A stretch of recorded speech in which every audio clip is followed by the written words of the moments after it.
আত্মকেন্দ্রিক পৃথিবীতে এখনো বহু সৎ মানুষ রয়েছেন, যার প্রমাণ আবারও পাওয়া গেল কুরবান শেখ নামে এক টোটো গাড়ি চালকের নির্লোভী সততাকে কেন্দ্র করে। সূত্রের খবর, এই টোটো চালক তার গাড়িতে ফেলে যাওয়া এক যাত্রীর ভুল করে ফেলে যাওয়া ব্যাগের মধ্যে থাকা 4 ভরি সোনার গয়না সহ কিছু টাকার সবটাই তুলে দিলেন সুতি থানার পুলিশের হাতে।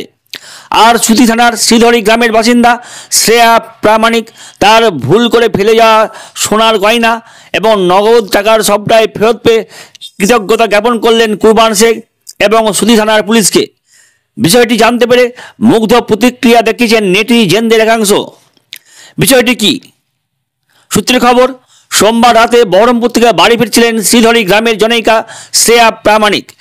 জাতীয় সড়কে বাস থেকে নামার পর বাড়ি যাওয়ার জন্য একটি টোটো গাড়িতে চাপেন মহিলা, কিন্তু বাড়ি পৌঁছালে টোটো গাড়িতে ভুল করে ফেলে যান তার ব্যাগটি। এদিকে অনেক রাতে কুরবান তার টোটো নিয়ে বাড়ি ফিরে দেখেন গাড়িতে পড়ে রয়েছে একটি ব্যাগ। খুলে দেখেন তাতে সোনার গয়না এবং কিছু টাকা রয়েছে। মনস্থ করেন সকাল হলেই টাকা এবং ব্যাগ পুলিশের হাতে তুলে দেবেন।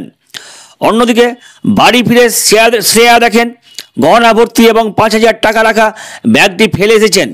তাই সঙ্গে সঙ্গে তিনি ছুটে যান পুলিশের কাছে। অভিযোগ পেয়ে তৎপর হয়ে ওঠে সুতির কেদুয়া বিট হাউসের পুলিশ কর্মীরা।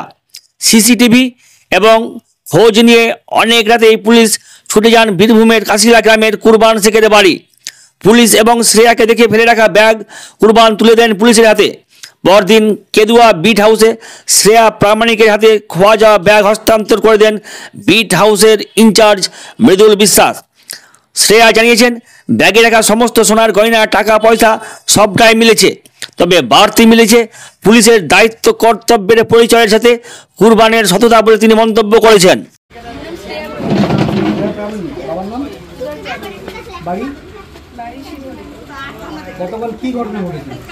গতকাল আমরা আসছিলাম মামা বাড়ি থেকে, দিয়ে তারপর বাস থেকে নামার পর অনেকগুলো ব্যাগ ছিল, যার জন্য আমরা একটা টোটো রিজার্ভ করি বাড়ি পর্যন্ত। তো শ্রীধরী গ্রামের টোটোটা ধরার পর আমরা বাড়িতে নামি এবং ওখানে নামার পর আমার সোনার গয়না রাখা ছিল একটা ব্যাগে, তো সেই ব্যাগটাই নামাতে ভুলে যাই টোটো থেকে। তো তারপর আমরা যিনি টোটো চালাচ্ছেন সেই কাকুটাকে কিন্তু আমরা চিনি না। হ্যাঁ, আর শীতের দিনে মাফলার পরেছিল, মাফলার না মানে অত লক্ষ্য করিনি মুখটা, যার জন্য চিনতে পারিনি। আর তারপর সোনার জিনিস হারিয়েছে, যার জন্য আমাদের মনের অবস্থা খুব খারাপ। বাড়িতে মা কান্নাকাটি করছেন অনেক। তারপর আমরা এসে প্রথমেই কাদুয়া বিট হাউসে এসে সুতি 1 কাদুয়া বিট হাউসে এসে আমরা কমপ্লেন করি। তো সেখানে আপনি এবং আরও যারা আছেন সবাই আমাকে সাহায্য করেন। সিসি ক্যামেরা ফুটেজ লক্ষ্য করে আপনারা দেখলেন যে টোটোটা আইডেন্টিফাই করতে পারলেন, আর যিনি টোটো চালাচ্ছেন সেই কাকুটাকেও আপনারা দেখতে পেলেন এবং তাকে আইডেন্টিফাই করে তার বাড়িতে এসে পেলাম, ব্যাগটা পেয়ে গেছি। আর ব্যাগের সমস্ত কিছু আমার যা রাখা ছিল সবটাই ঠিকঠাক আছে। আর কাকুটাও খুব ভালো, আর আপনিও মানে আপনারা প্রচন্ড সাহায্য করেছেন আমাদের, যার জন্য আপনাদের কাছে আমি এবং আমার পরিবার খুব চিরকৃতজ্ঞ থাকবো। আচ্ছা, টোটোওয়ালার বাড়ি কোথায়? কাকুটার বাড়ি হচ্ছে বীরভূম জেলার কাশিলা গ্রামে। হ্যাঁ, কাকুটা অত্যন্ত ভালো মানুষ বলে ভালোভাবে ব্যাগটা রেখেছিলেন এবং পাওয়া গেছে।